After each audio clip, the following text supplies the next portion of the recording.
Subscribe our YouTube channel and watch our videos. يا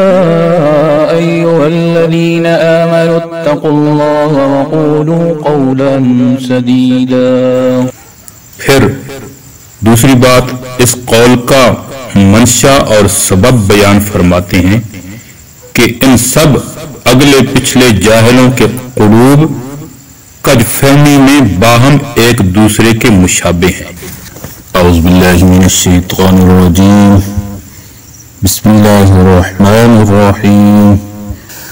وقال الذين لا يعلمون لولا يكلمنا الله أو تأتينا آية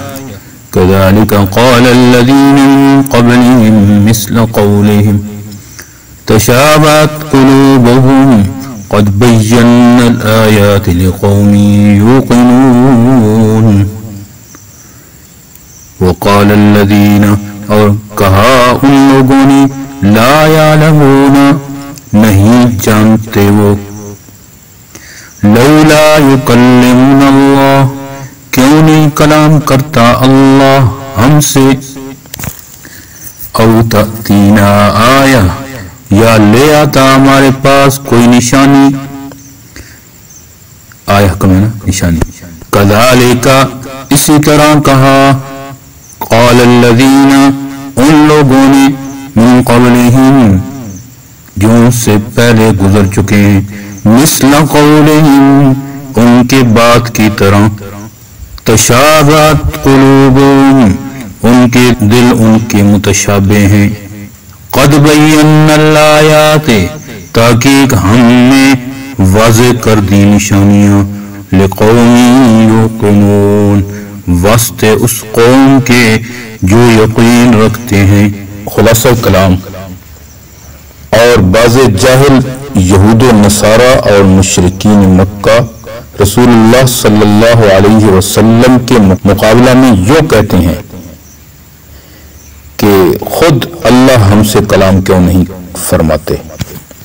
خواہ فرشتوں کے بغیر، جیسے خود فرشتوں سے کلام فرماتا ہے، یا فرشتوں کے واسطے سے، جیسے وہ پیغمبروں سے بطور وحی بات کرتا ہے۔ اس کلام میں یا تو خود ہم کو احکامات دیں کہ دوسرے رسول کی ہم کو ضرورت ہی نہ رہے، یا کم از کم اتنا ہی کہہ دیں کہ محمد صلی اللہ علیہ وسلم ہمارے رسول ہیں، تو ہم ان کی ہی رسالت کے قائل ہو کر ان کی اطاعت کرنے لگے، یا کلام نہیں کرتا تو ہمارے پاس کوئی اور ہی دلیل ثبوت رسالت کی آ جائے۔ حق تعالی شانہ اولاً اس بات کا جاہلانہ طور طریقہ بتلاتے ہیں کہ اس طرح وہ جاہل لوگ بھی کہتے چلے آئے ہیں جو ان سے پہلے گزر چکے ہیں، انہی کی طرح کا جاہلانہ قول۔ تو معلوم ہوا کہ یہ قول کوئی باوقت یا باریک بینی پر مبنی نہیں، یوں ہی ہانک دیا جاتا ہے۔ پھر دوسری بات اس قول کا منشا اور سبب بیان فرماتے ہیں کہ ان سب اگلے پچھلے جاہلوں کے قلوب کج فہمی میں باہم ایک دوسرے کے مشابہ ہیں، اس لیے سب کی بات بھی ایک ہی جیسی پیدا ہوئی۔ پھر تیسری بات اس قول کا جواب دیتے ہیں، اور جو کہ اس قول کا جز اول حماقت محض تھا، اور اپنے کو اس لیاقت پر ہم پلہ ملائکہ اور انبیاء کا بنانا چاہتے تھے، جو بالکل ہی بدیع البطلان ہے۔ اس لیے اس احمقانہ بات کو نظر انداز کر کے صرف دوسرے جز کا جواب ارشاد ہوتا ہے کہ تم ایک دلیل کو لیے پھرتے ہو، ہم نے تو بہت سی دلیلیں رسالت محمدیہ صلی اللہ علیہ وسلم کے ثبوت میں صاف صاف بیان کر دی ہیں، مگر وہ ان لوگوں کے لیے نافع اور کافی ہو سکتی ہیں جو یقین اور اطمینان حاصل کرنا چاہتے ہیں، اور چونکہ معترضین کو ما ضد اور کدھی مقصود ہے، اس لیے حق طلبی کی نظر سے ان کو تحقیق ہی منظور نہیں۔ تو ایسوں کی تسلی اور تشفی کا کون ذمہ دار بنے؟ یہود و نصارہ تو اہل کتاب تھے اور ان میں اہل علم بھی تھے،